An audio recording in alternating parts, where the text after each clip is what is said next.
episode of Speakers of Eidolon is made possible by our generous patrons. Special thanks to our Supreme and Master Speakers Omeji Cat Comet, Erisu Yamakawa, Circuit Barrakiel, Alex Franco AV, Winebow Brood, Psyche, Asuta Starbreeze, Cletus Oreo, Nina Grimsdaughter, Nat Clay, Lily Black, Bob Cece, Mictor Rabentau, Sapa Chakwatol, Edwin, Arcadia Lunashine, Umbral Wind, Quick Levin, Pamela Isley, Camille Grino, Elenriel Maximus, Coderith Novelist, Mira Miri, Bay Barbalay, Suno Chicano, Celestau Nutrell, Lazy Boy, A Bag of Dragonite, Luke Osborne, Pandaloo Storm Arrow, Tex, Kylin, AJ Brainswordson, Anathus Moonscar, Arthur Law, Beridan Derard, Cypup, Spencer Christmas, Noy Fafnir, Cheshire Saltiri, Celine DeLune, and Wubsta Wolf. Support the show and become a patron today at patreon.com/speakersxiv. Thank you.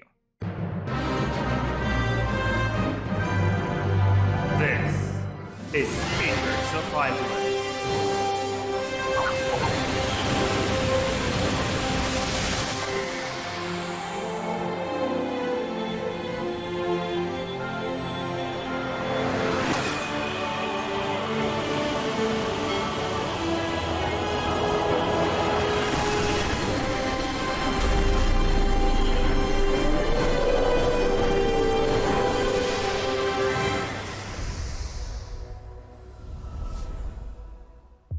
Good evening, Eorzeans. Welcome to Speakers of Eidolon, episode 299. I'm Lakeel Bravestone, and I'm joined today by Georgi Wiston, Mela Vanadar, and Rollo Dez. Hello, everyone. Hello. Today's episode, it's May 15th. It's a Sunday. It's very odd, but here we are.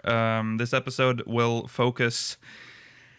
Well, our main story, I should say, is going to be about third-party tools. Where it's right, it was the most annoying week to push the episode back was when all of this shit went down. We had to wait, but here we go. Late to the party. We'll talk about all the stuff that's gone down this week regarding third-party tools. We'll also be talking about housing updates, or the sixth housing update.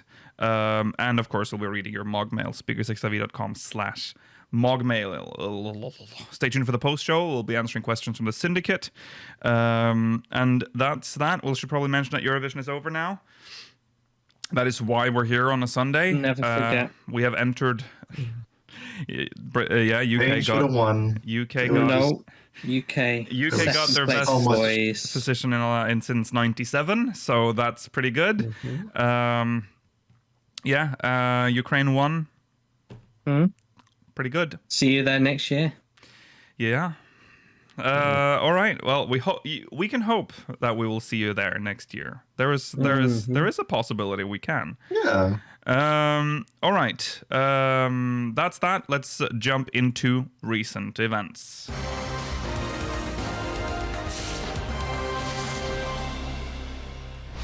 All right, well, let's just jump into it. The housing lottery debacle. This is the sixth one? Oh my god. Sixth housing update. I feel like this is all we talked about for a year now. Essentially, we get it feels like we get an update once a week, but it's been longer than that. But God, imagine how many lotteries would there have been at this point if shit had 4 or 5? Crazy. 4 at this point, I think. Yeah, 4. Those awards would have been full by now. Yeah. The award I'm in has like 2 other people in FC ones. So Right. Yeah. I hope these wards stop feeling so empty. Yeah. This update was posted on the Lodestone on May 13th. It's from Yoshi-P. So here we go. This is Naoki Yoshida, producer and director of Final Fantasy XIV. I thank you for your continued patience as we work to resolve the ongoing issues with the housing lottery system introduced in patch 6.1. These issues have been extensive and persistent, and I truly apologize for the time it has taken to resolve them. However, I am pleased to report that we have completed preparations to implement our fixes and restore lottery data. So here's some bullet points: reproducing the issue, fixing identified errors, verifying fixes, restoring lottery data. We have completed the above steps to identify and correct the reported issues and are now ready to conduct maintenance on the public servers. As I mentioned in our previous update, we will be conducting maintenance to restore lottery results data on Monday, May 16th. This maintenance will fix identified errors and properly relay lottery results for affected plots to the appropriate servers. As a result, winning lottery numbers will be displayed correctly and land purchases may be finalized accordingly. Temporary suspensions imposed on plot purchases and relocations will be lifted. If you have a winning lottery number, please be sure to finalize your land purchase by 2:59 p.m. That's 14:59 for the Central Europeans on Thursday, May 26th, essentially 1 a.m. AEST on Friday, the 27th of May. The next lottery cycle will begin promptly at 3 p.m. GMT on Thursday, May 26th, 1 a.m. AEST on Friday, 27th of May, at which point you will lose the ability to claim land you won during this lottery. We will announce this deadline again as it grows closer, so please do not forget to claim your land. So, there you go. Do get that done before May 26th/27th. After this week's maintenance. Yes. You might be a winner. Who knows? In the next lottery cycle, once we have confirmed that data restoration was successful and everything is operating as intended, the housing lottery will resume. The next lottery cycle will begin at 3 p.m. GMT on Thursday, May 26th, or 1 a.m. EST on Friday, 27th of May. It will have a typical 5-day entry period and 4-day results period. As this is very important, allow me to reiterate, you must finalize all land purchases for this current lottery before the next lottery cycle begins. For winning participants who already received this is good. For winning participants who already received a GIL refund due to the winning lottery number of 0 error. Once lottery data has been restored, some participants may discover that they had, in fact, won the lottery, despite already receiving a refund due to the lottery number error. Yeah, Even if your deposit was refunded due to this system error, your ability to finalize the purchase of a one plot will remain unaffected. In patch 6.2, we plan to implement an NPC. I can't believe I'm about to read this line. In patch 6.2, we plan to implement an NPC by which you may voluntarily return the deposit you were accidentally refunded.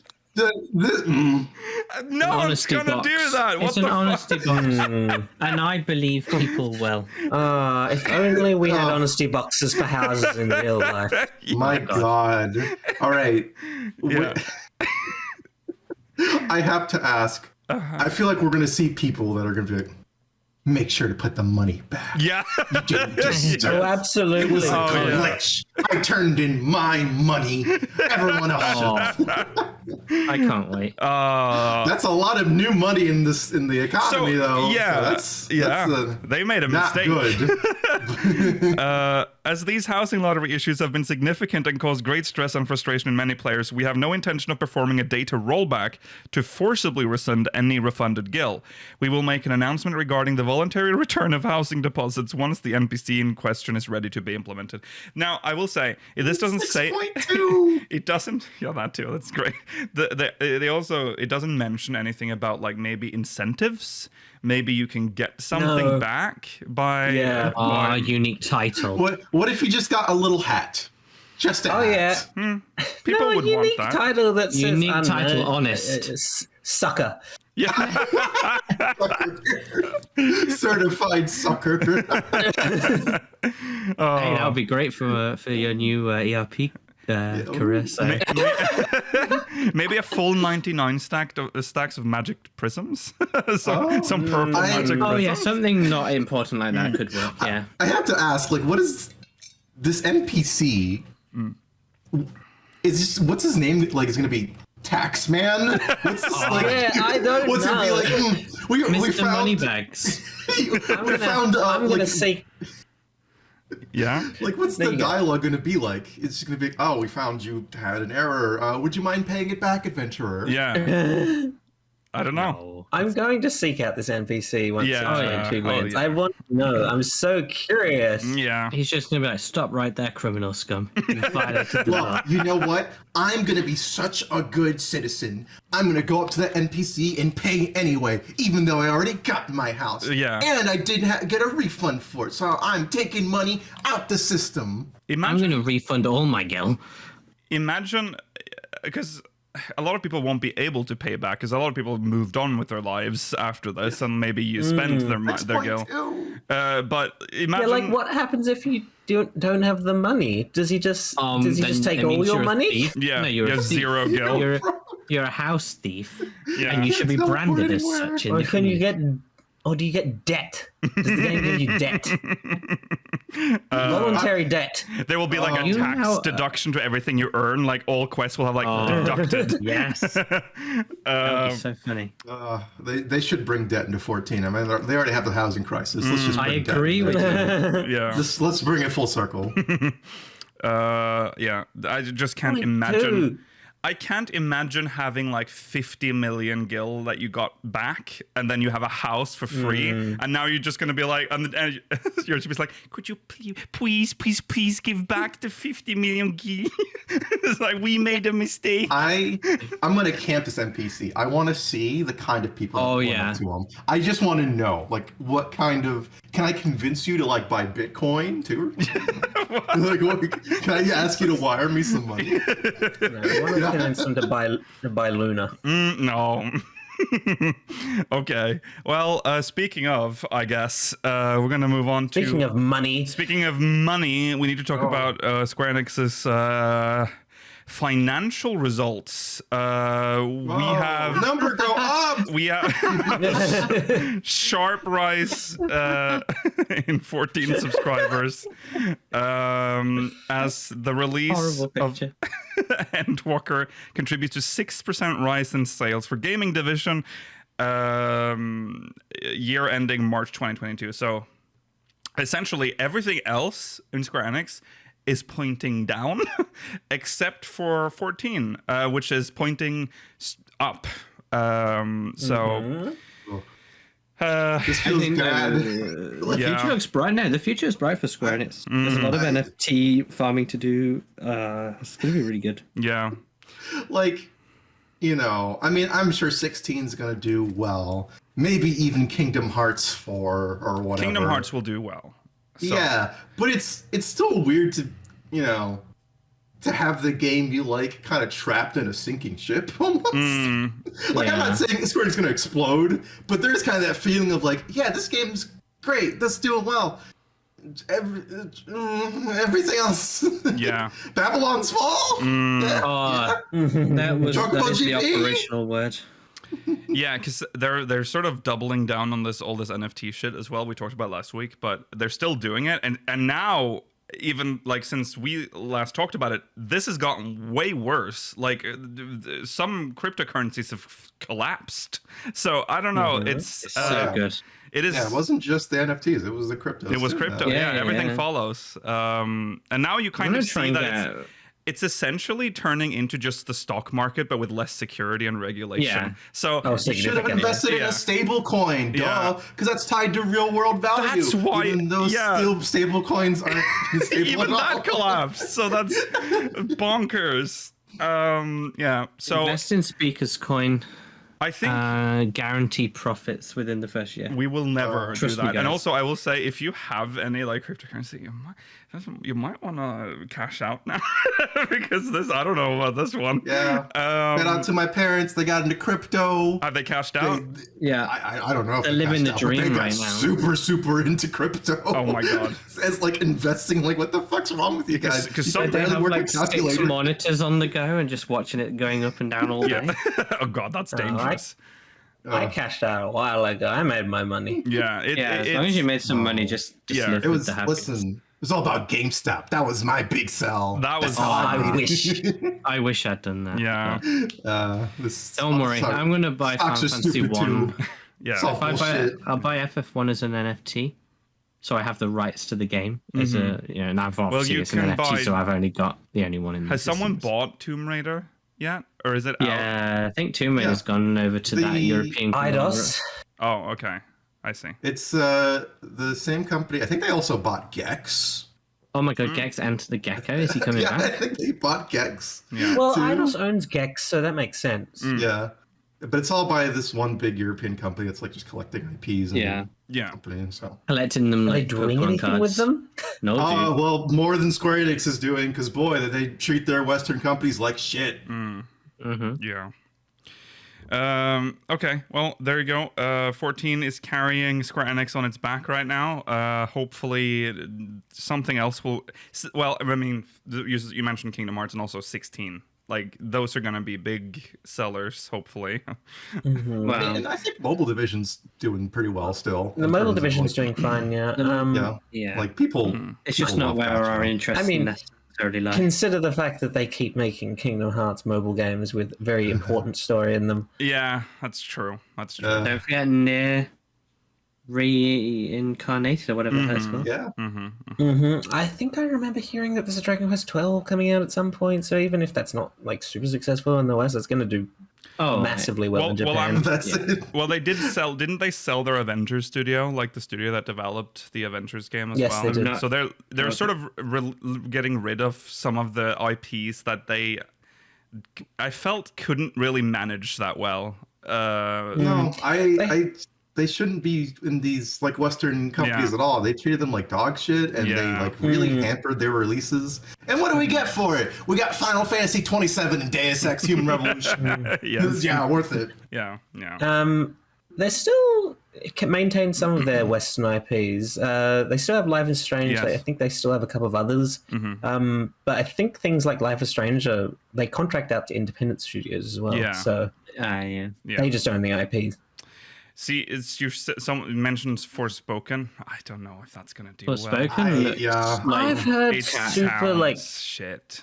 I know it sounds weird. I've heard some people excited for it, but I Some don't know people if will it's always enough. be excited. There's never gonna Oh, be like have no you- one excited. Have you heard this stuff about Ball in Wonderland? No.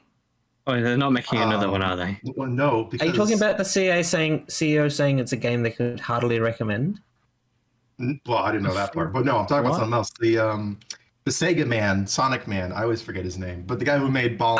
Oh, no, I know this. Where he like got removed from development, like I think halfway through or something like that, or like towards the end. So he essentially didn't get to finish the game, and he had like lots of really bad things to say about Yuji Naka. but- That's it. Yeah, he had lots of bad things to say about Square Enix. See, that's probably true, but I've heard many stories recently about how he's a very difficult person to work with. Yeah. So it might be a bit of like both sides are wrong in this case. Listen, I believed in Balan Wonderland World. One of those. I Wonderland. believed it until I tried the demo and it had one button. Wonderworld. Yeah, it's World. I'm sure it could have been an okay game if maybe they let him finish it. I don't know. Yeah, I agree. Okay, well there you go. That's the financial results. Very exciting. Weapon design contest. There you is go, underway. already. Woo. Yeah, for Reaper and Sage. Not Probably much to see say these about results this. next expansion or something. Yeah, you can apply for that now, or you can send in your designs. Yeah. I mean, I don't know what else there is to say. It's the same as every other contest. Just go to the lodestone and find all the info there.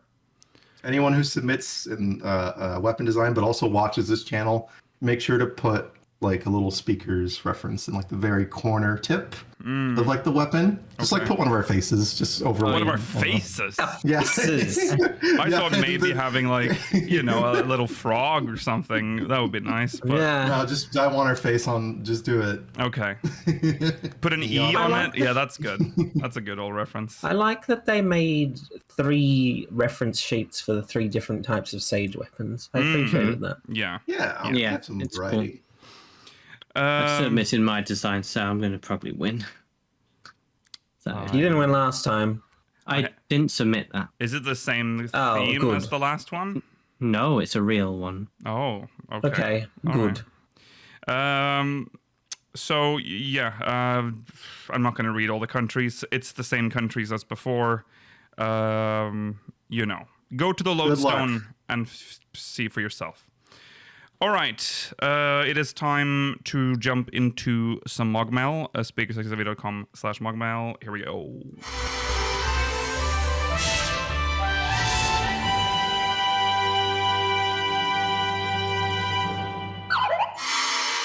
This one's from Zora Akari, I think. So Totorak, huh? When they said they were getting rid of the goop, I honestly thought that was going to be it. I think we were all surprised to just see a brand new dungeon complete with a little preview of those upcoming visual enhancements. I don't really know if any other dungeon needs a complete overhaul, but would you like to see any other dungeon get that kind of redesign? Tamtara Deepcroft feels kind of antiquated now that Totorak got the upgrade. It was never anywhere near as bad, but they could streamline it while making it look even spookier for the lead up to Tamtara Hard. What do you all think? I don't think they're going to touch any more Realm 2.0 dungeons, I should say. No, but they have touched on the older dungeons in small ways. Like a lot of people have reported back saying like lighting has changed in a lot of dungeons. There's minor things like we didn't talk about it. Fucking Stone Vigil got a bit of a what visual overhaul for the second boss. Yeah, visual overhaul. The second boss now uses exaflares instead of having the tornadoes, I believe. Oh, yeah, that's a nice change. Yeah. You know, they actually added some of the newer animations too, to like Praetorium and all that stuff. Oh yeah. Like the weapon sheath and weapon draw ones. They use those animations. Yes. Okay. All right. And, interesting. And some cutscenes. And then, of course, all of the markers and telegraphs. We talked about that last time, but that's also implemented everywhere. So which other dungeon? So now we're talking like redesign. Although, I agree with Jörg. I think it is unlikely they're going to go back to a Realm Reborn dungeons, but they might still. I mean, touch... they haven't done the 2.1 through 2.5 dungeons, exactly. So that's a possibility. Or any of those? This isn't a. Yeah. This is a 2.0 dungeon, but they didn't mention anything about it, so maybe they are planning on changing it, because I wouldn't mind them updating Wanderer's Palace. I was just about to say that. Yeah, Wanderer's Palace is a dungeon that's very old, like a Realm Reborn vanilla in design. Although I do like the stupid the Tonberry sort of chasing you, and they're being like that's fine. Remember that first room you come into where there's two paths, and then you trigger, if you go the wrong way, you trigger a trap that spawns more mobs. The chasing part, I don't mind. The thing that annoys me is that you have to kill the Tonberries in order to be able to activate all the switches, and then you have to...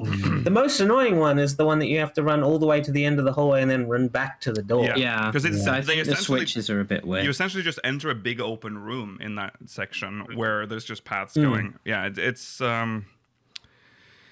Yeah, that one I would Let's make the Tonberry faster, too. It's not a threat anymore. I want to feel the fear again. He's kind of fast if you don't have the DPS, though. I remember back when it was new, obviously it was new then, so it was different. I don't think that would happen now. But, still having 3 or 4 mobs left, they're all half health, and then someone in chat goes, Tonberry. I remember having a macro with a sound going off for that dungeon. More DPS now! Yes. When you did it minimum eye level, I mean, you could still get caught by it. They can't speed it up too quickly, otherwise people who choose to do it minimum eye level are going to be screwed over. Yeah. Wasn't there a way... them up, I'd just make them more dangerous. Yeah. I think you could, bait it away if you... Because it had a fixed, track, I think. Oh, yeah. In that room where there's, a trap, I think you could go... If you went to the trap but not cross it, the Tonberry would just... not see you, I think. But I liked that, but that's sort of very old school MMO thing that most people don't do anymore anyways. Anyone from just go on. Do King Mogmog again. I know it's not a dungeon, but just I don't like that entire fight at all. I fucking hate it so much. They already changed it so that Mogmog goes invincible now, so that you can't mess it up now. That's true. I don't even like that first phase even. Just Get rid of it. That's it. That would be the improvement. Delete that entire quest line. That's the first 8-man trial that you encounter now. It is. Yeah. Is it? That's your introduction to the game. What a bad time. Are there any like patch dungeons in A Realm Reborn, like 2.1, 2.5 that you would like a big overhaul on? Oh, I turned off my monitor. Wow. I'm trying to think of ones. I'm trying to think. I'm trying to think of ones you actually have to do. All I can think of are ones that were frozen. Well, they changed ones that you don't even have to do, like Zemile. Oh, okay. Just if they're not required, that doesn't mean that they won't touch them. Maybe make Keeper of the Lake not have quite as many annoying gates. They're never going to remove gates. They like having gates. I know, but some of them are already irritating ones to sort out. And maybe also change the soundtrack in Snowcloak. Yes. Snowcloak itself isn't a bad dungeon, I think. I think it's just the soundtrack that really pulls it down. I don't think I want necessarily rehauls of dungeons, but I would like to see visual upgrades of some of them. Even moving into like Heavensward, like Dusk Vigil, like if the underground bit was a bit more nicely lit, because it kind of goes a bit like, I like the blue flames, but everything still feels a bit flat in there. Yeah, it does. Yeah. Hullbreaker Isle, that might get overhauled maybe if people find it too hard. Yeah. I think. Which part? Maybe the last boss. Do people struggle with that? Or are they fine with it? It's a bit nebulous as to what you need to do sometimes. Last boss of That is true. Snowcloak? Because it has the Hullbreaker, because it has the 2 different tentacles, doesn't it? Oh, yes. That's. Oh, wow. It's been so long since I've done that dungeon. Yeah. I think they'll change up Tamtara Deep Cross a little bit. Because the second boss still has that really annoying mechanic where if you just do too much DPS, you just die. And if you're boss? Second boss, or I think it's one with the zombies on the ground. Tamtara normal or hard? Boss. Tamtara hard. Tamtara hard. Oh, yeah. Oh, that's the second boss. Oh, the spare body. Yeah. Because if you just do too much DPS, which is really, really easy to do these days, you just wipe. Oh, right. Constantly. Yeah. Really? Yeah. Okay. And then Stone Vigil, it's just like, fucking get rid of those cannon. No one wants to do that anymore. Oh god, yeah, you're right. Stone Vigil hard, sorry. Yeah. They'd have to completely remake the fight, and also they would still need to have it use the skill Diamondback, because that is where you get it as a blue mage. Why not make it so you fight it normally, and when it starts casting out, someone has to run to a cannon and do something? I have a feeling that's gonna have to change because of the trusts, when they're gonna add trusts to it, right? No, they won't. It's not required. If it's not required, it's Oh shit, you're right. That's an optional dungeon. It's a hard dungeon, right? I really don't like that fight, because it's really hard to solo that dungeon because of that fight. The only story dungeons that are left in A Realm Reborn are Snowcloak and Keeper of the Lake. Every other dungeon is optional from my memory. Yeah, like most of them were hard modes. Yeah. Mostly from 2.1 and 2.2 forward, like all the dungeons are pretty good to like all right. Like nothing I would really complain about.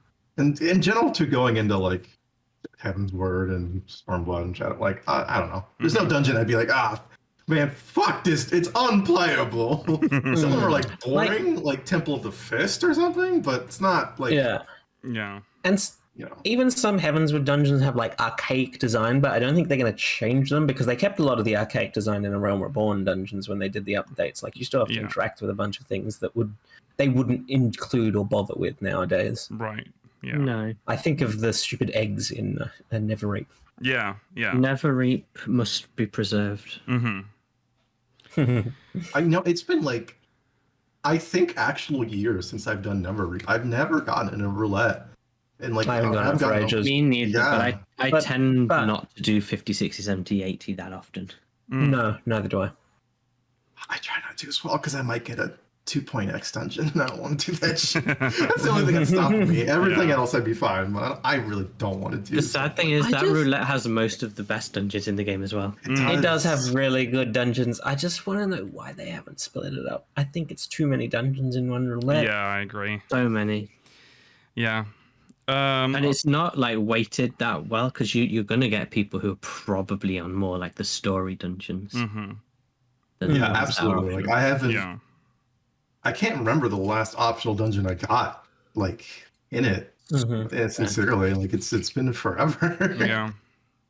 I kind of miss optional dungeons. Me too. I do. I mean, you get two.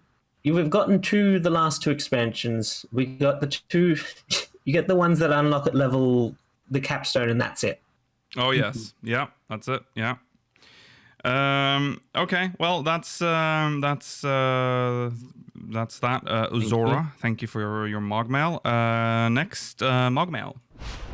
Oh, from no. Nice name from Shinryu. No. Hello, speakers. When I was doing the new Alliance raid, I noticed something. Azeyma borrows mechanics from Ifrit, Eden, and Phoenix. Panda? What's Pandemonium? Pandemonium, I see. Both of these creations are linked to La Habrea and not Azem. Do you think I'm overthinking this? Also, sorry about your FC house. Thank you. I think you are. But it's cool. Yeah, you probably are overthinking it, but... I mean, that's it, especially if we're going for the very specific Eden versus Ifrit, which is the least canon Ifrit. Yeah, it's made up by us. Mm-hmm. If she'd taken an original Ifrit, maybe that'd be more interesting. I think it's just like a similarity thing, like how most dragon type enemies have like an Akmorn or something like that. Yeah, exactly. These kind of fire based enemies have some of these similar patterns too. Yeah. Yeah. No, look at the other bosses as well, because you're only talking about Azeyma. Think about, like, does Byrogot borrow anything from any well-known other... Wine AoEs, I guess. Yes. Yeah. Like, I don't know. It's pretty generic, I would say. Yeah. Yeah. Yeah. I would like it to be. Yeah, I'm just thinking about the fact that if the horrible creations we made in Eden exist, then, like, what horrible creations did Azem make in the ancient world? Well, yeah. Yeah. We're kind of fucked up, aren't we? Yeah. No, I think that's it. No. I don't think La Habrea would be involved in both raid series this expansion. No, I don't think so. All right. Well, thank you. No. Next, MogMail. No. Here it is. From Ines Gwendolyn. Hello, from Phoenix. Hello, speakers. Just wanted to say thanks for continuing to publish shows. I always look forward to listening to your episodes while I commute, so I can still ingest 14 content into my bloodstream while on the move. Jesus. Goodness me. Little drips of Norwegian is also great, being Norwegian myself. My question is more of a discussion about the depth of lore in the game that has its roots in fishing and the descriptions for each fish. For example, the unidentified flying biomass 1 and 2, which can be found in Azizla and Ultima Thule, respectively. The descriptions reads... I didn't know that. The descriptions reads as follows. Biomass 1. Beyond the fact one can find it in the skies near the Habisphere, absolutely nothing is known about this lump of flying something. Biomass 2. Given its high polymer resinoid shell, given its high polymer resinoid shell is so dense that it remains nigh impossible to open, some theorize that UFB-2 is in fact a ship within which reside countless sentient, though nevertheless delicious, beings.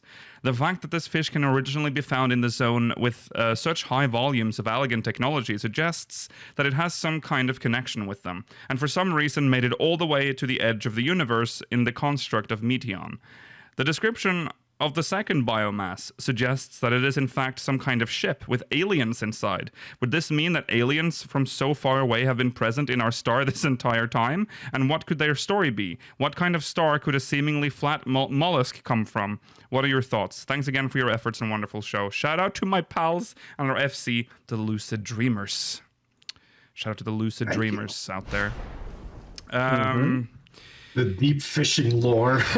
So we went Eldritch knowledge. There's a lot, to be honest, if you read a lot of fishing descriptors, there's a lot of eldritch knowledge in there. Yeah. Like the idea that Lullafell are fucking Allagan constructs. Yeah. They'll just put anything in some of these descriptions. Yeah. Also, I like that they called it UFB2. Yeah. Unidentified flying biomass. Yeah. Yeah. That's I mean, good. first of all, we know that there are aliens on this planet because the dragons. Dragons are. Yeah. So I don't know about what if you're referencing UFB2 to being Allagan now. Well, the idea, it's interesting because they're both UFBs, but like they're in completely different locations. yeah. Yeah, but they're only UFBs because they're unidentified. They don't have to have any relation. That's right. That's true. It does, yeah. But they say like it might be a ship within there are. I life like forms the within. idea of a tiny mollusk ship that just flies around. Yeah. Little I love people that. inside Yeah, that we want to eat so badly, apparently. Yeah, I love that shit. You could draw a theory that like it's the equivalent of like an Allagan like space drone, and that second one was one that they sent far into space. I guess. Yeah. yeah, it could be. Yeah. I don't know. Other denizens of the dragon planet that were just chilling, you know? Like, Maybe. I mean, if they saw one of them leaving, I mean, they could. Well, If they have a they were little stuck mollusk on ship, they can just- Midgard Sorma's body like barnacles. Yeah. Maybe dragon scales are just mollusks. That's kind of scary. Yeah.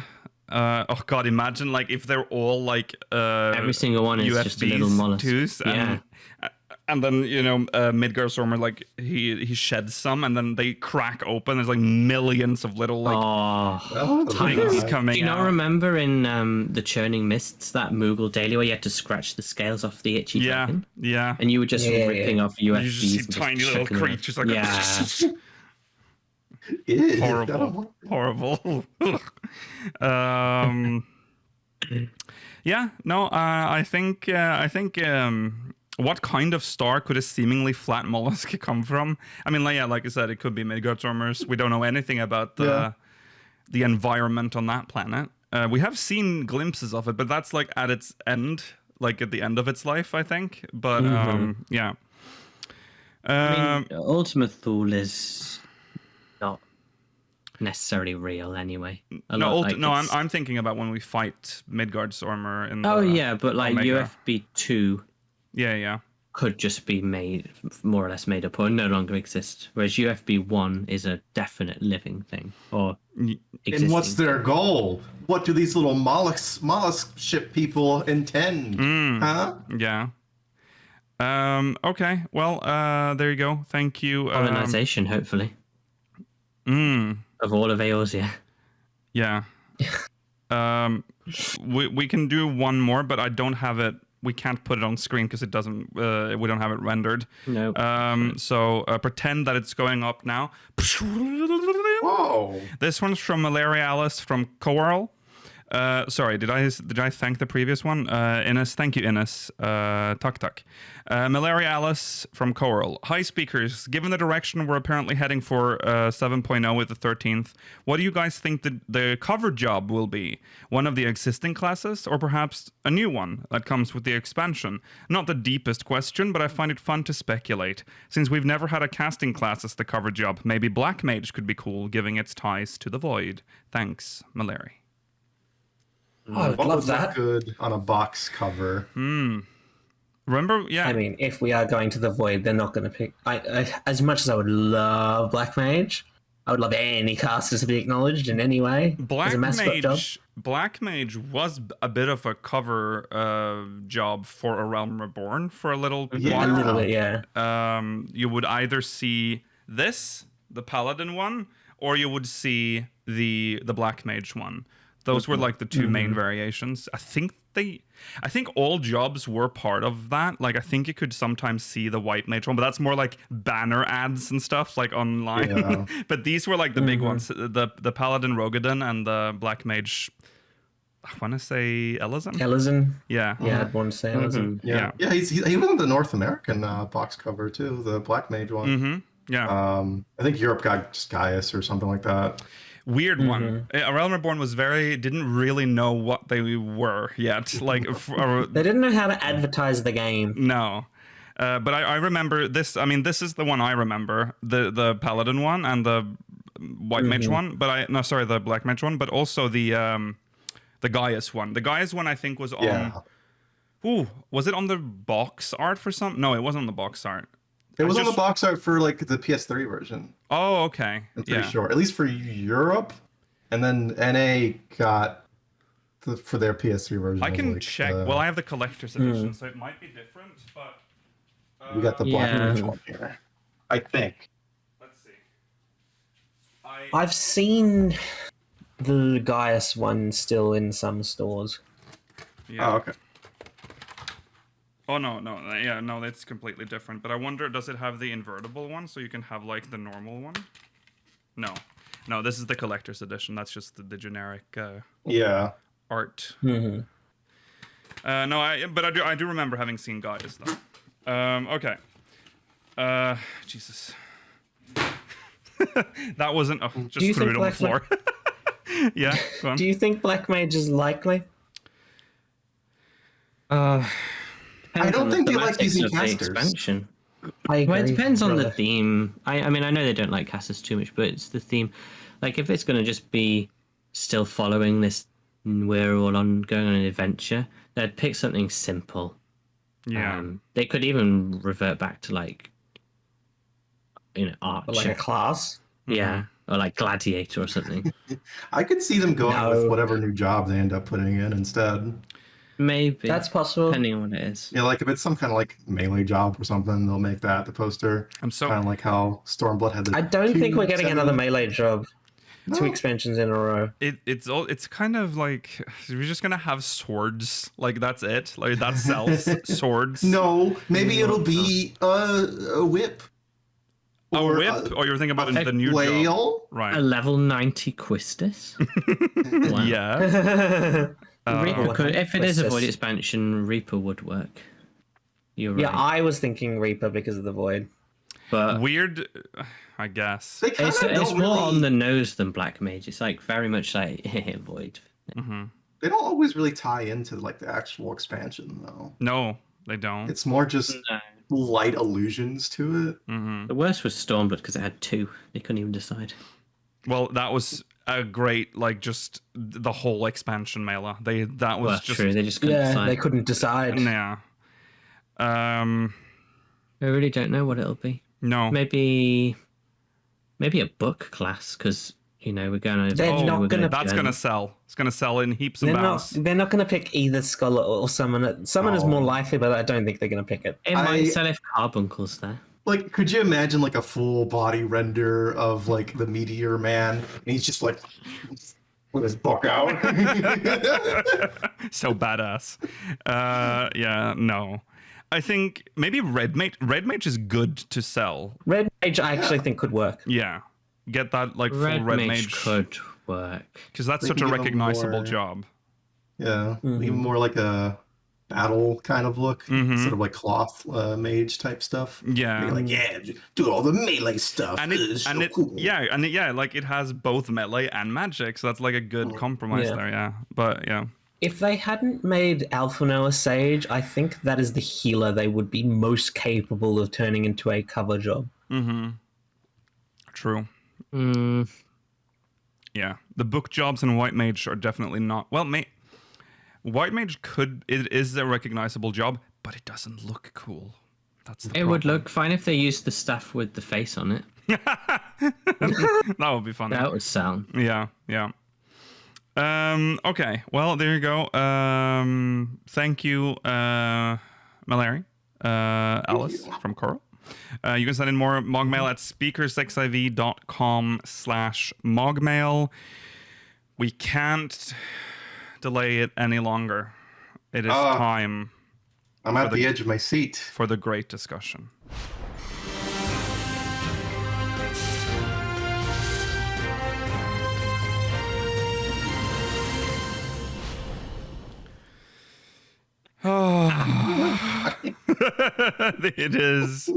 It has been a week, and we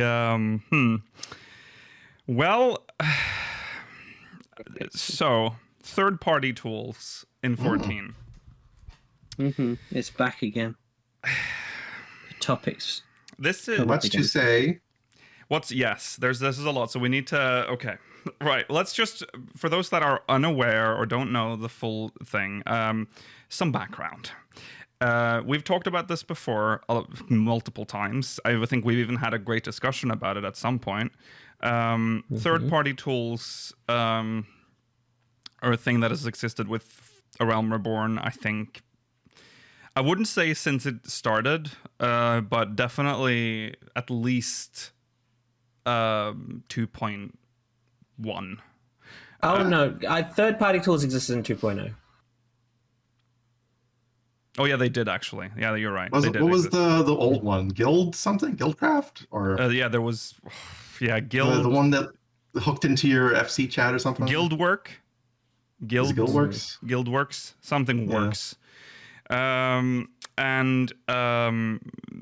originally no one, it was sort of shunned, I think, just originally, like by most. You just didn't tell anyone. I think Guildworks was accepted by the community though, because it didn't actually do anything.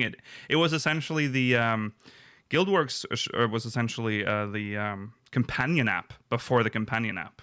I remember it being slightly better because I remember you being able to like use using link shells while not online. But yeah, which I kind of scary. I don't know how that worked, to be honest. And that's black magic. Yeah, because somehow my account is still logged in when I'm not. So I don't know. That's kind of spooky. Yeah, so it was always sort of don't talk about it kind of deal. But then some started talking about it, and it became quite a dramatic thing because some people would use. Well, when we're talking about third-party tools, we are specifically here talking about parsers, damage parsers, that will actually calculate your damage and then show it on screen. And not only and more, but we'll start simple. That is essentially all it does. It checks, calculates your damage, shows that it also your party members. Now that's where the problem sort of started to come to develop, because some people would be unhappy with someone's damage and then would call them out, and then there would be a witch hunt where someone would be like, oh, this person does bad damage, and then you'd have like a whole server like blacklisting a player. This is like early Realm Reborn. This was when this was happening. Like people would start blacklisting people for doing poor DPS or whatever.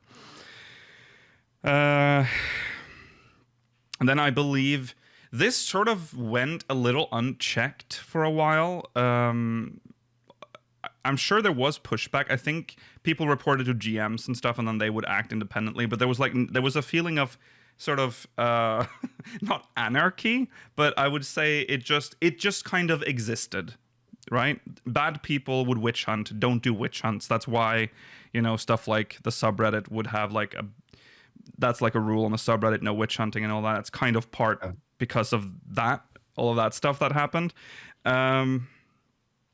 So Yoshi-P first started talking about this during a live letter. I want to say early Stormblood, mid Stormblood maybe. Was that when he like really started talking about it? When he had the don't talk about it comment? Yeah, because I think that was midstream that happened or something like that. He saw someone, I think, was it speed hacking, I think? Yeah, or maybe. Floating, something like that. He's like, don't do that. Yeah. And that might have then led into, because at some point he's like, well, how do you feel about, it was a Q&A maybe? That when he actually like said, don't talk about it, but you can, he essentially implied you can use it, but don't talk about it. It might have been a Q&A or something during a live letter, maybe. I don't remember. But yeah, essentially, don't talk about it. Don't tell anyone. Use it for yourself, but it is against the terms of service, so don't talk about it. So it caused this like weird situation where people would use third-party tools, but would also not tell anyone that they were using it, but people were still using it. Everyone knew that people were using it. It was a weird time. And that's sort of how things were for a while. Like, people were just okay with that. I believe... and then there was the big one, which was in late Stormblood, early Shadowbringers, when we got the dressing down by Yoshi-P, because people had been using... at this point, the parser has developed. There are now plugins that can do a lot more than just tell you the damage calculation. It can show you what's about to happen before it has happened. And at this point, Yoshi-P is like, okay, this is an actual breach of the terms of service. You are not allowed to do this. It was a very aggressive. This was this I remember, because we covered this live. This was during a live letter, and he spent like 45 minutes just going through how bad it is to use third-party tools. Unfortunately, I don't think he was very... even though it took 45 minutes, he wasn't that clear in like his messaging, because now people started thinking, oh, but Discord is a third-party tool because now you can communicate with other players, and that's, and then people started using that argument. But essentially, third-party tools didn't really change anything. Some streamers removed their parsers from screen when they were raiding for a bit. But that didn't last very long. They came back. I never understood. Like, I'm not gonna tell you use it, don't use it, but like, it's a pretty like gray area for parsers. What does that do for you by showing it? Yeah, like, exactly. I want to say someone just before you continue, just so we can kill that immediately. Someone says that he did say Discord in a clip. Yeah, later. That was not during that stream. Go on, Rollo. Yeah. No, I'm saying I feel like it's a pretty, like, ACT is pretty easy to just not have on your screen when you like have a separate drag it off. That I don't get. Like, you don't have to show it to. Is it like an EPing kind of thing? Right. No. Yeah. I don't know. It's it's like because when Yoshi-P did the first like no. They panicked and removed it from the stream. And then, given some time, they slowly came back. It's like, it's been long enough. They won't care anymore. So that's bad enough, like having the parser on screen. But the people that have additional add-ons that literally show what's about to happen, what are you thinking? At that, what are you doing? Like, first of all, you're cheating, and we'll get into that, I guess. Well, what's cheating and what isn't? But and second of all, you're broadcasting that to everyone. Wild. Okay, so what any developments before this? Well, this sort of kept going, actually, to a point that where before, like I would say a day or two before this post ended up on the lodestone, we were having an internal discussion, Mela and I and Georgi, about this very thing. At this point, so we're fast forward to today. These tools have now developed even further. There are so many things. Now you can see there are overlays that literally show you when you can weave in your cast, like so you can like there are like there's so much. There are graphical changes you can make to your game, like your UI. There's a lot of stuff you can do. Yeah, modding and third-party tools have come a long way since I would say I think they really picked up in Shadowbringers, and I think 2020 and 2021 is when I really started to like see a lot of new different tools come out that weren't just like explicit like bot tools, you know, like Yeah. other like different kinds of stuff. Yeah. Mm-hmm. Yeah. So when the big wave of of WoW players came in, that's one of the thoughts that I had is like, uh-oh, that's a lot of new people that have not had that like big no-no from Yoshi-P. They don't really know what are like those rules are. And that's sort of when I started seeing like every other streamer you clicked on had some sort of parser or graphical modification just in plain view. Because I think most like veteran 14 streamers that have been in the game for a long time know that you don't use third-party tools on stream. That's just Yeah. Yeah. As someone that doesn't know much about the World of Warcraft scene, does WoW have official third-party like yes, it does. like integration in like in the same way that they mentioned doing that back in Realm Reborn and never happened? Yes. Yeah. Yeah, there's a big one that's like developed alongside WoW. I forget the name of it, but I remember even seeing it when I was playing a long time ago, where it like essentially tells you mechanics, right? Or deadly boss mods. Yes. yes, That's the one. that's it. Yeah. You know, and so it had that weird effect of, well, the game's being designed around that, which I think has always been our biggest concern with 14. Because, you know, if you're on PS3, if you're on PS or PS3 back then, or PS4 now, PS5, you can't use any of that stuff. Right. And I'm not saying that you got to remember every mechanic, but like a lot of it's at least doable to think on your feet. I would say, and that I kind of like that sense of design at least. It's Yes. not You can't necessarily use your true mind. in WoW, because there have been lots of recent interviews with Eon, whatever his surname is, where they mentioned, you know, do you design the fights with add-ons in mind now? And he says there's some of that in there, but we want to dial it back. And they have a very specific notion of these sorts of add-ons are okay and these ones aren't. So in like Wrath of the Lich King, there were add-ons which showed telegraphs for you, which is a big no-no for them. But they're fine with parsers and call-outs and, you know, loot finders and UI expansion and all that sort of thing. Yeah. That's very much ingrained in their culture, but it's not in ours at all. Yeah, well, yeah, since you've mentioned a console role, yeah, just for those that don't know, that's also part of the reason why parsers are looked down upon, is because console players can't use them. And 14 is just as much a console game as it is a PC game. So The thing is, are people using parsers in this game properly? I would argue the majority aren't.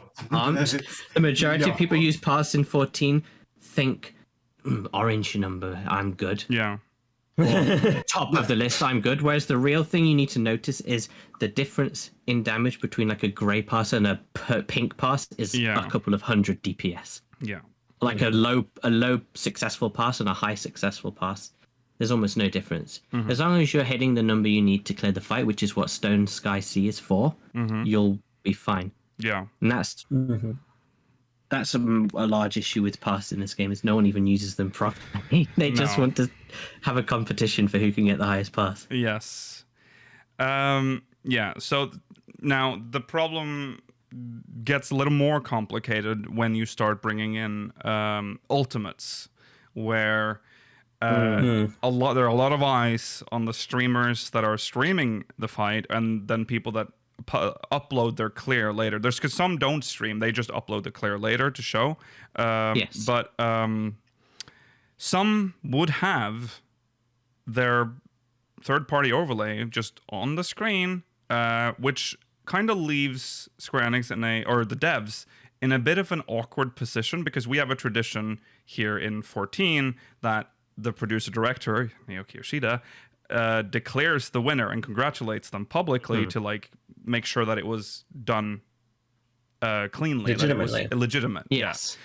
That becomes difficult when the team that clears it has done so with a parser, or with some sort of third-party tool, maybe a tool that calls out mechanics. You know, there's a lot of things you can do with it, and some have been very shameless in what they show, and that was seen during this world first. So I think I'll read Yoshi-P's post, and then we can have a discussion about the current state of parsers, or and then we can move on to the other things that happened right after.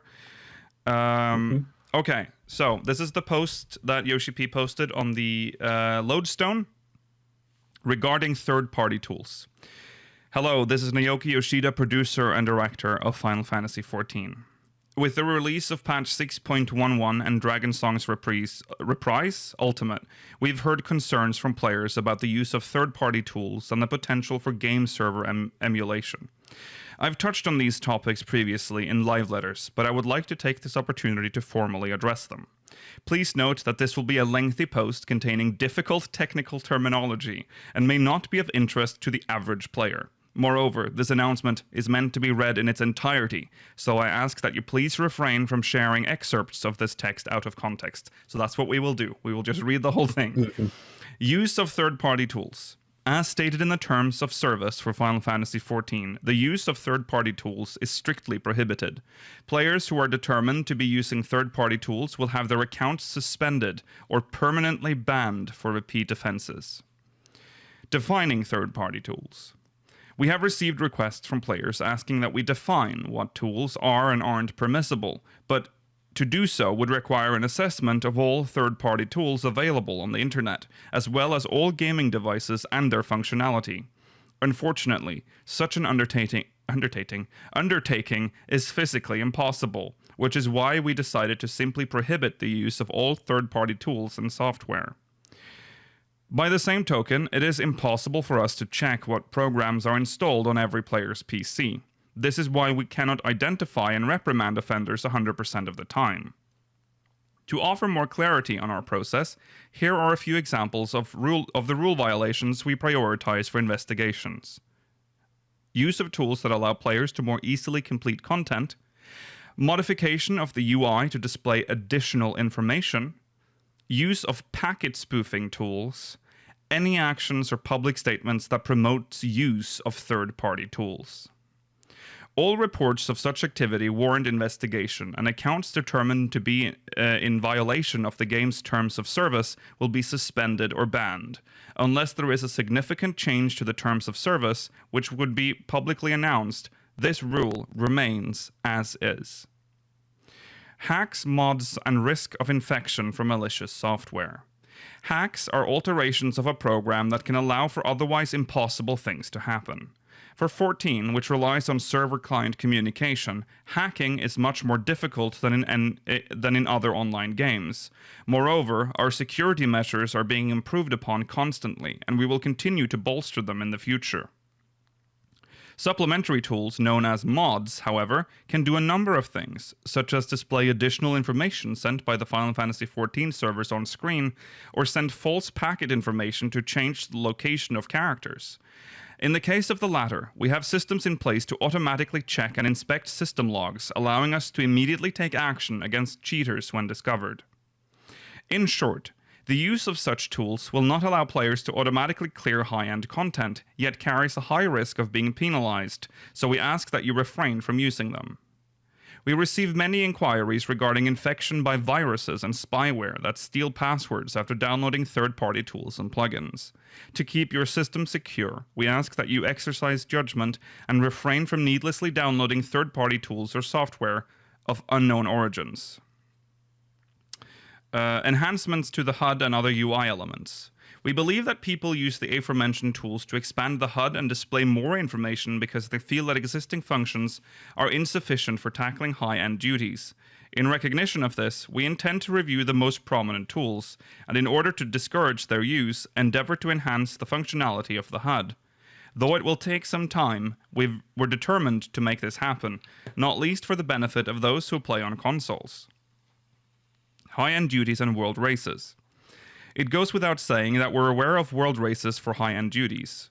As the developers, we're proud to have grown into one of the few games where they're held and it delights us to see so many players participate as well as spectate with great interest. But a race should be fair, and it's our earnest wish that participants don't use third-party tools. Indeed, we've only released duties that we have proven can be beaten with the game's standard features. Without a doubt, patch 6.11's Dragon Songs Reprise is the hardest duty we've ever created. Some may compare it to the unending coil of Bahamut, but taking into account our players' improved skill, the increased number of actions, and the more complex mechanics, this latest Ultimate entry has the edge. To be able to conquer it in such a short time requires great individual prowess, teamwork, and support, and you can consider this gamer thoroughly impressed.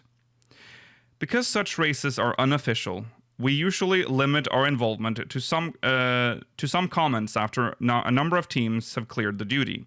By offering our congratulations via the official Twitter account and confirming timestamps, we want to recognize your achievements and contribute to community excitement. However, if our recognition encourages excessive competition and controversy to the extent that players resort to third-party tools, I regret to say, we may have to reconsider making comments in the future. Data mining and screenshot leaks. Due to an oversight on the development team's part, model data for the Dragon Songs Reprise was present in patch 6.08 data. The data was mined, and the appearance of the raid's final boss was made public. Such data is normally masked and cannot be discovered, but this time it slipped through our checks. In addition, at virtually the same time the patch was released, a screenshot from a phase that players had yet to reach was leaked. We believe it came from an insider, and are in the middle of a thorough investigation. We refrained from making this known earlier because it would make the investigation more difficult if the suspect were aware of it. Such leaks are utterly unacceptable, for they not only undermine the efforts of the development and operations teams, but also take away from our players' enjoyment. They got blue fever. They took him down. Yep. Previously, when a major leak occurred prior to the release of Shadowbringers, we succeeded in identifying the culprit and took legal action. That there has been another leak despite this is deeply concerning, and in addition to bringing the offender to account, we'll take measures to prevent a repeat of the situation.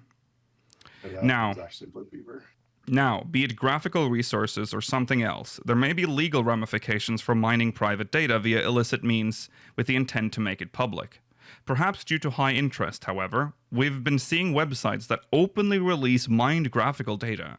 As a show of our admiration for those who clear ultimate raids, we designed their reward weapons to be as eye-catching as possible, and to widely spread their images outside of the game could diminish players' motivation to earn them. I've made this request before, and I make it again. Please refrain from disseminating mined data. Server really emulation. Quick. Sorry, what wrong? Sorry. Just really quick. I mean, yeah, don't data mine stuff, but I think anyone was discouraged after seeing the ultimate weapon. No. I mean, well, but I mean, still, don't mine shit. Just don't make a website. Like, what are you doing? All right, server emulation.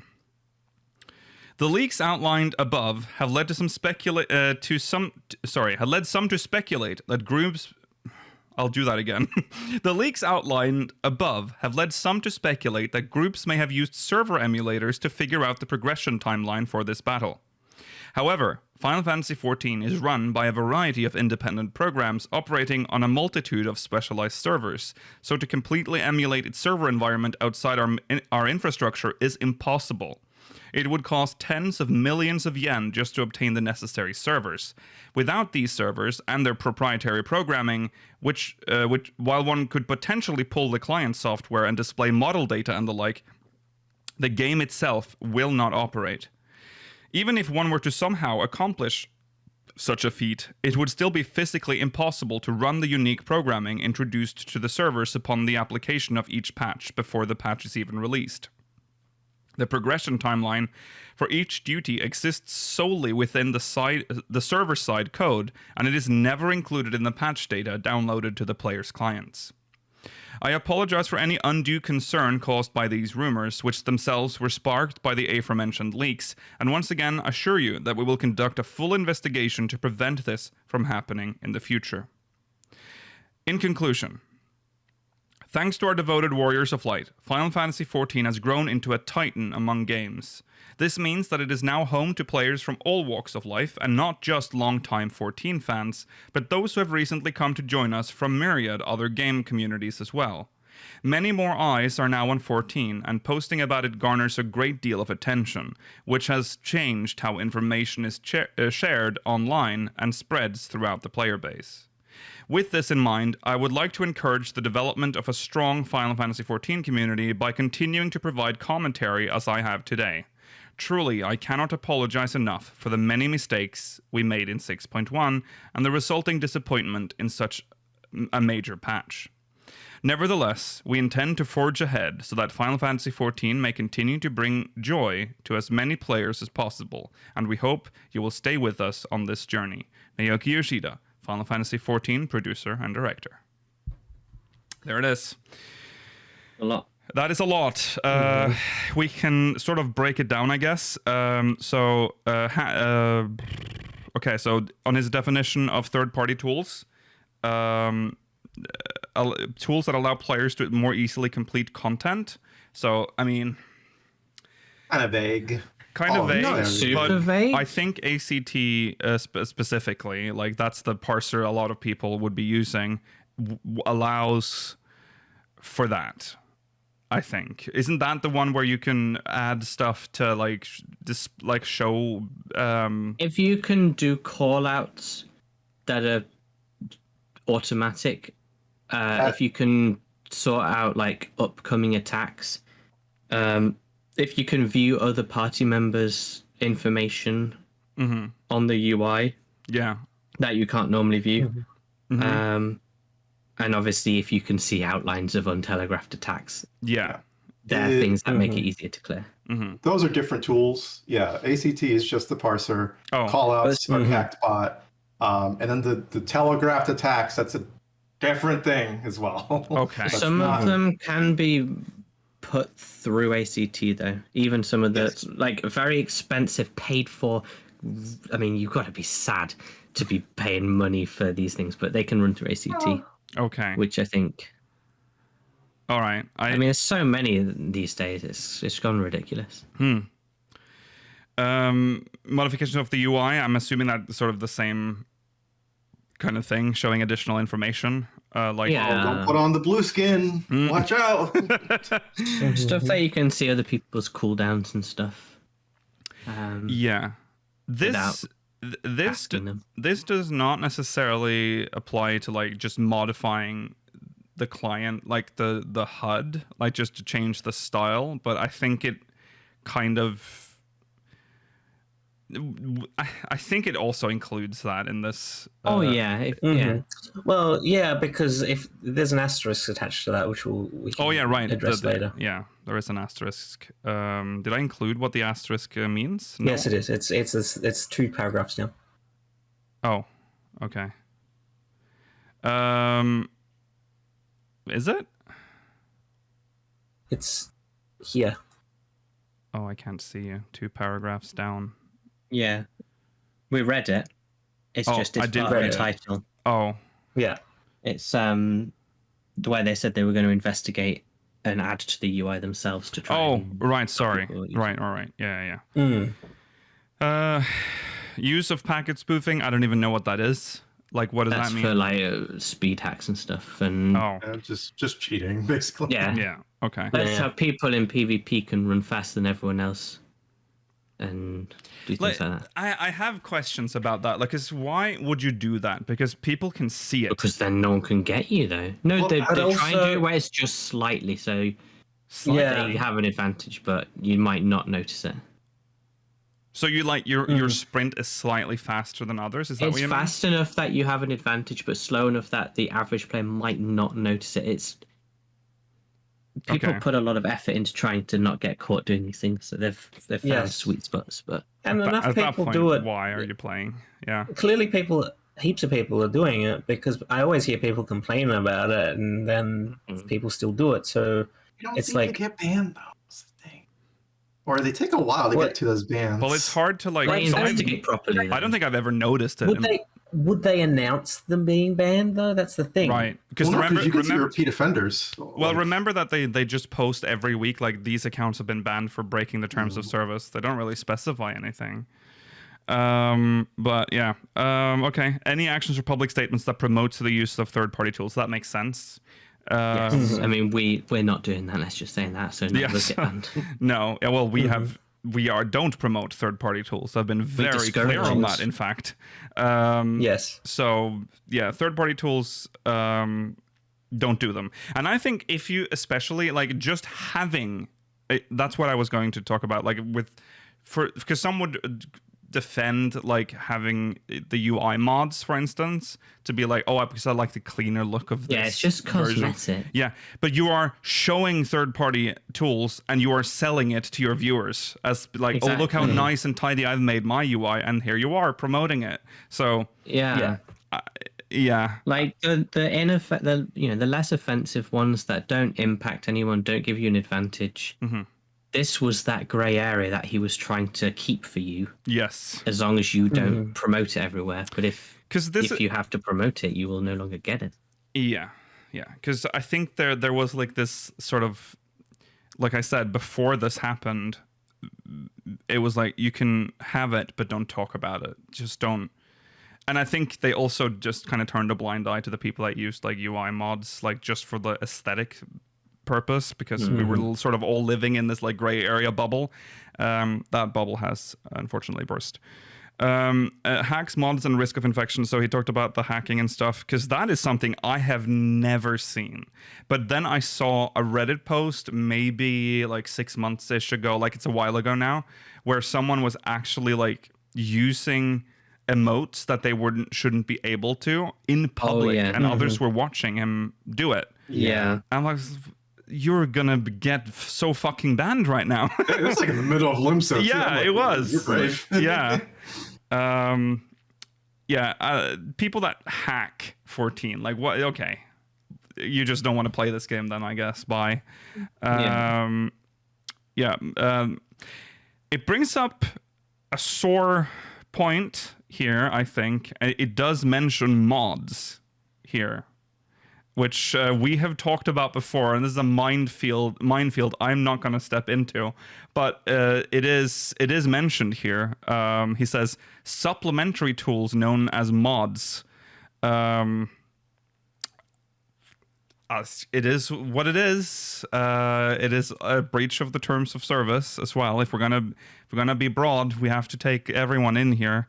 It's always been. I don't think they're changing their stance on it. They're just they're just reiterating. We've already talked about this before. But if you're doing what you've been doing, you're probably fine. Yeah, it's essentially just don't don't show it anywhere. Don't upload. Don't stream with mods on. Is what they're saying now. And considering, because this is very hot topic right now, so especially now, you would definitely get in. It's easier to get in trouble. We'll get to that. Don't worry, chat. We'll get to a certain. There's a I would say a blast from the past from what I said earlier about mods to this game. All right, let's see. Like that he mentions they've received like support tickets saying, I've been downloading and using ACT and SpeedHack plugins and also nude mods, and I've lost access to my account. Could you please help? Okay, all right, Mel. All right, dude. Yeah, all right. Why are you? Of course, you're going to be risking infections on your computer. Just be sensible. Yeah. So, and then there's the high-end duties on world races. I think this is the most obvious one. This is the sour. This is where it gets sour. Because, I mean, in essence, this is what has ruined it for everyone. Is the Do you really care if someone can complete Sestasha hard a little bit easier with their right, weaving mod or doing savage? Right. If it's not the world first, if it's just an average savage, someone just doing some it's old neither content. here nor there. Yeah. I mean, it's bad. Don't do it. But it's against the terms of service. Yes, this is the event every expansion that I look forward to. When we discussed it, we had this analogy of like sports. We had a sports analogy going. If you're watching the Olympics, you don't want the contestants, or what do you call them? The athletes, to be like, what do we call it? Doped. Like you don't want them to be on, you don't want doping essentially. Performance enhancing drugs. Right. But, but if you're doing like a neighborhood race and with like bikes, and then you have, what did I call her? Grandma Johnson on an electric bike. She's like 94. She's got asthma. You will allow her to use that electric bike. She's 94. She's old. We'll let her win on her electric bike because it's a tiny little neighborhood race. No one cares. But if you're watching the Olympics, you don't want to see the people just like fucking taking like drugs, just injecting it and just being like wild faced and crossing the finish line, past all the people that aren't, right? Yeah, exactly. At that point, that's sort of the same here. You don't want the world race to be won by people that are using things that make it easy. That makes it easy for them. Yeah, that's calling everything out. That's showing the stuff before it lands. So that's the damaging one, and also because it has way more eyes on it. Like people that don't even play 14 are now looking at the game. Right? They're looking at this race. Maybe they're on the fence playing 14, and then they see these world first players and they're using all these like add-ons, and then they'll go, I want to play 14, and then they're downloading all these add-ons because that's what they did, and then you have got that shit going as well. So that's that. Data mining, we've always been against. We have super against. We don't even cover leaks anymore. So it's we don't want to encourage any data leaking. No. It is interesting to see that they've most likely got blue fever. So that's good. So. We don't possibly we never covered blue fever. That's industry killer right there. We covered that they existed, but we didn't cover anything that they announced. No. Okay. And then server emulation, essentially, it can't happen. So that's just a rumor that someone's thrown out there. That was a big JP rumor for because of the first clear. A lot of people, not everyone obviously, but there was a lot of accusations of like cheating and server emulation, which is insane to think. It's there's a lot of work that goes into this game to get your numbers. Yeah. How would they do it for the world clear, the world first clear though? How would they have their own private server with the latest version? Why not just practice on the live server if it's just released? I don't understand how that works. But that is a weird rumor that someone made up. There's a lot of fake information out there as well. So this happens. The community starts. There's a huge. The community splits as it always does in these cases, because a lot of really people weird arguments. Well, on both sides I understand some of. So the thing is, we used to have this gray area that we were in, where we would sort of no one would talk about the fact that they used like ACT, for instance. But now that's sort of being demonized, and now there are these like purists that are going around. Actually, we'll get to that. But so the people that have been using ACT for a long time now feel like they're being like targeted for something that they sort of were told by Yoshi-P a while ago that it was okay to use, just don't talk about it. That's essentially what he said last time this was addressed, just don't talk about it. And now the other side, that streaming or uploading videos is talking about it. That's true. I 100% agree. I have never, done it. Again, weirdest thing for someone to do is to just openly have a parser on screen. Like, what are you doing? Not you're literally talking about it and in a way promoting it. But yeah, but the other side now feels like they are righteous. So they are now firing back, all with the you know, they are the holier than thou crowd now, and there's like a lot of that like looking down on the people, and that has led to some quite horrible stuff. So we'll get to something that sort of got the fire started, which was the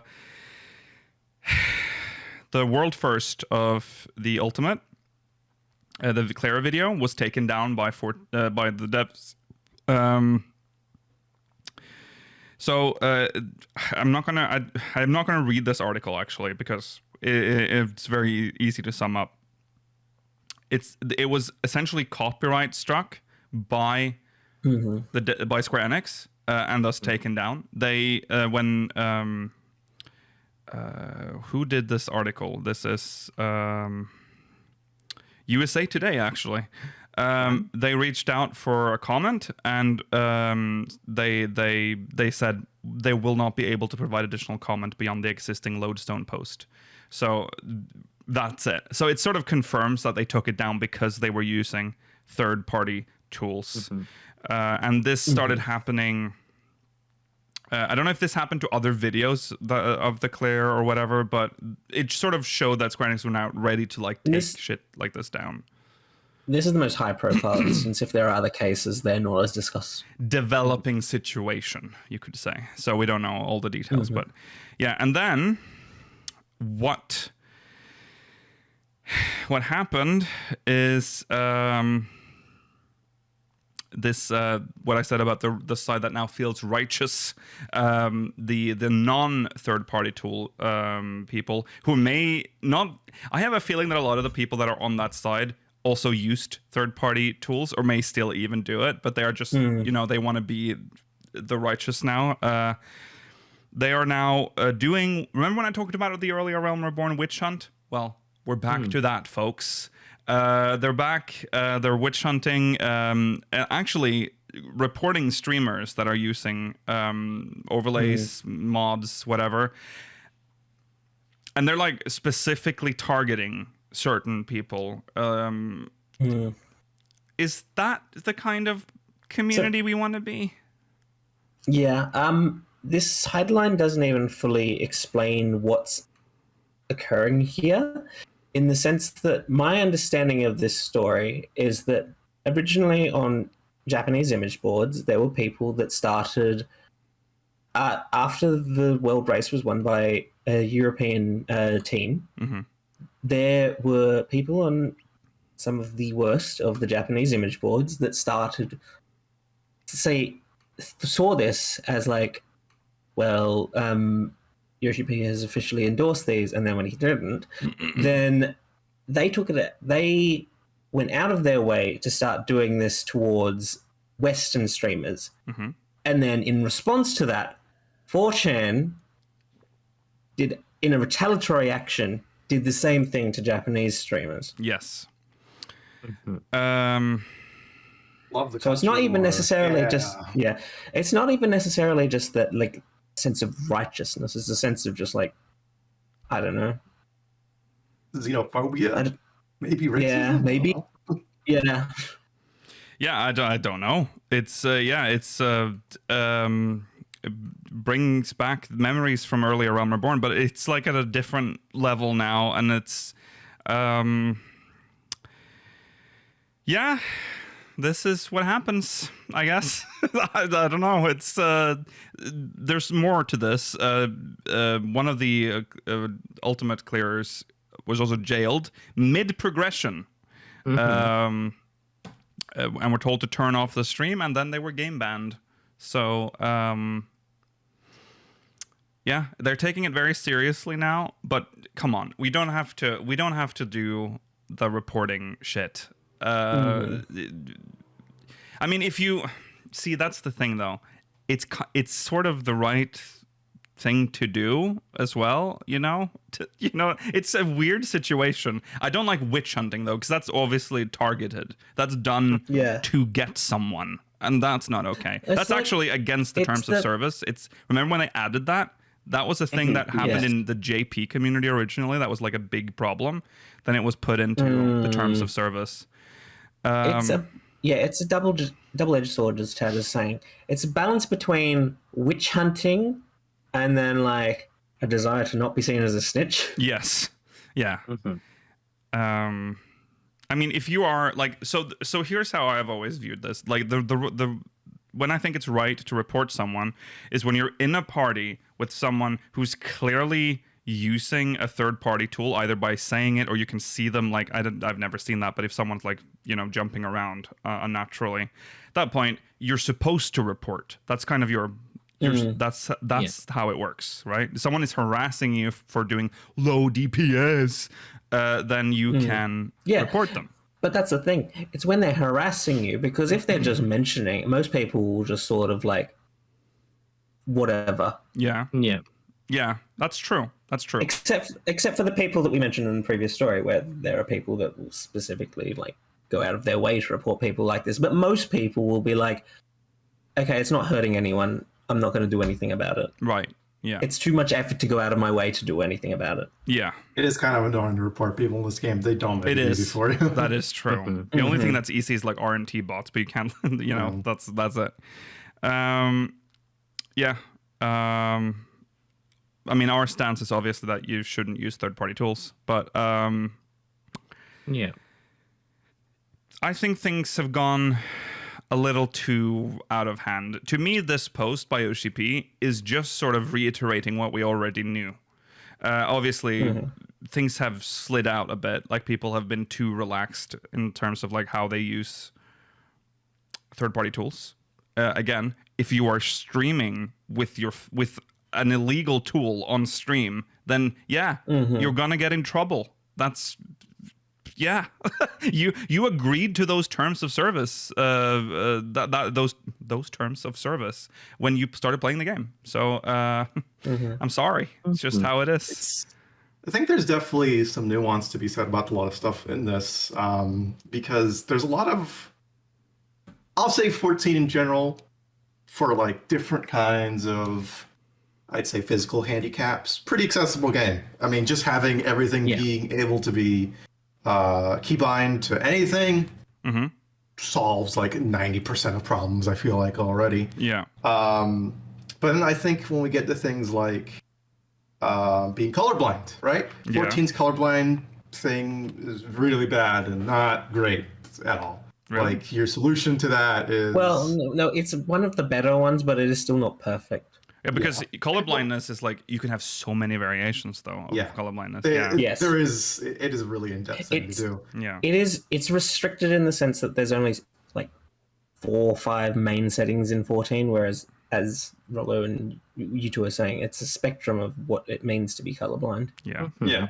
And they continue to use a lot of the like even popular colorblind colors, which is weird. Yeah. I would think as an accessibility thing that'd be kind of like hey, maybe don't use these colors like this. Be pretty easy. Yeah. Yeah. But you know, like you get into things like G shade, which I mean, no, I think they just don't want you using that for contest, really. They have he hasn't specifically mentioned that here, but I'm pretty sure that that was given the all clear, like the at least reshade, like as like. No, reshade is, but he has spoken about reshade and said that is fine because all it does is adding a filter to the screen, which doesn't affect the game at all. So that's fine. Yeah, there's that, but then there's like more complicated things that I agree from an accessibility standpoint, but there's the rule that says no. Yeah, like like people, there are people who have like mental disabilities that have troubles with like usually shorter term memory or even just comprehending some visual information. So that's something where callouts are call-out bots are really good for, like Hackbot. So I mean, and they'll use it for normal play or even high-end play.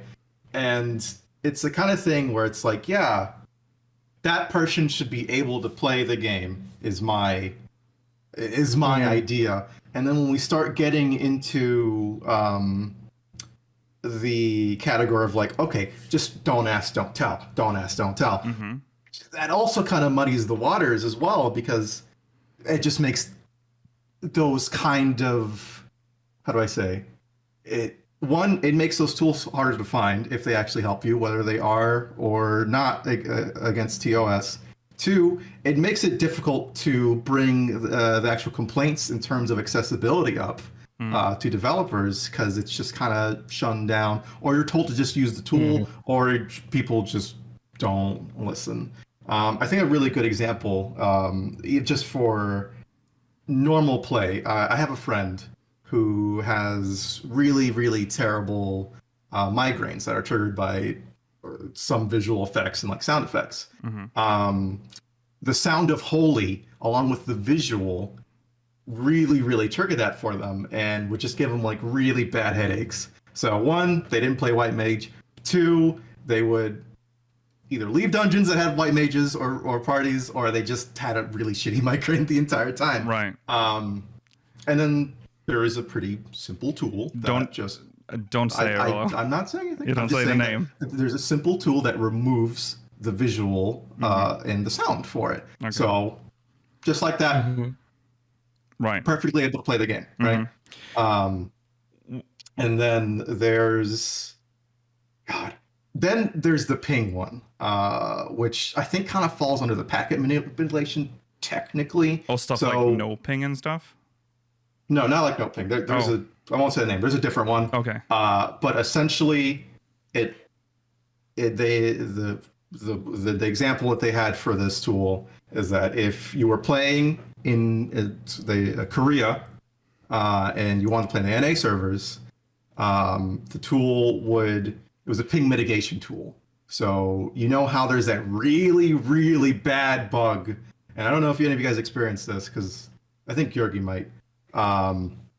It is when you're doing your normal GCDs, like the GCD, goes off and you try to do your OGCD, but you're still stuck in the animation for the GCD. So you're clipping every single time, right? Yeah. And so it makes it really difficult to play, and that's kind of like not expected, obviously. I mean, there's always the thing, you should always be pressing buttons, but it can be difficult if you're always, clipping. And this tool just makes it so you don't clip. Yeah. Right. And that's a gameplay thing. I mean, like they say you can play the game under 200 ping, but in my experience, because I experienced this when they moved the servers, like I always say this, but when the servers were in Canada, my ping was like 40, 30, right? And when I was playing Ninja back then, when you had to clip to use your mudras, it felt great to play. I got everything was smooth. It was great. And then they moved the servers to the West Coast, and now on certain jobs, I can definitely tell when I clip there, and it's not like for. I mean, obviously, I'm not the most skilled player ever, but I can tell when sometimes, the server just kind of fucked me up a little bit, and I was stuck in the animation. And that's I can't do anything about that. Right. Literally nothing I can do. It's the same on European servers. It's the same on the American servers, because they're both about the same distance from me. So that's I only say this as not to be like, you should mod, you can't mod. You're evil if you mod, you're evil if you don't support mods or tools or anything like that. But I think there is a lot of nuance in this conversation, and it's not as black and white as we want to have it. Well, what I would say about that is that, it's tying to what Yoshi-P posted. They're looking into adding stuff for that people want, I think that is a better solution than risking. Because he also brings up some tools are dangerous, like they're malware. Like if you just want I want a mod that can change this visual, Square Enix has no quality assurance on that. They have no. You can be installing a virus that just destroys your life. So hey, that's on you straight up. I mean, if you downloaded, big dicks of Skyrim, and right. it wasn't that. Yeah. Well, again, they did say that they were looking into adding some stuff that people want. We do not condone the use of mods or third-party applications. We support Yoshi-P's statement. That is all. We need to wrap now because Georgi has to go to work. So we we will go into the post show, but without Georgi. So we will see you there. Thanks for watching. Remember to follow on Twitter at SpeakersXIV, twitch.tv/speakersofheidelden, youtube.com/speakersXIV, exclamation Discord in chat if you want to join our Discord server. If you're watching on demand, link is in the description. If you want to send us MogMail, speakersXIV.com/MogMail. That is that. We will see you in the post show if you're watching live. If not, we'll see you next week. Goodbye. Goodbye. Bye.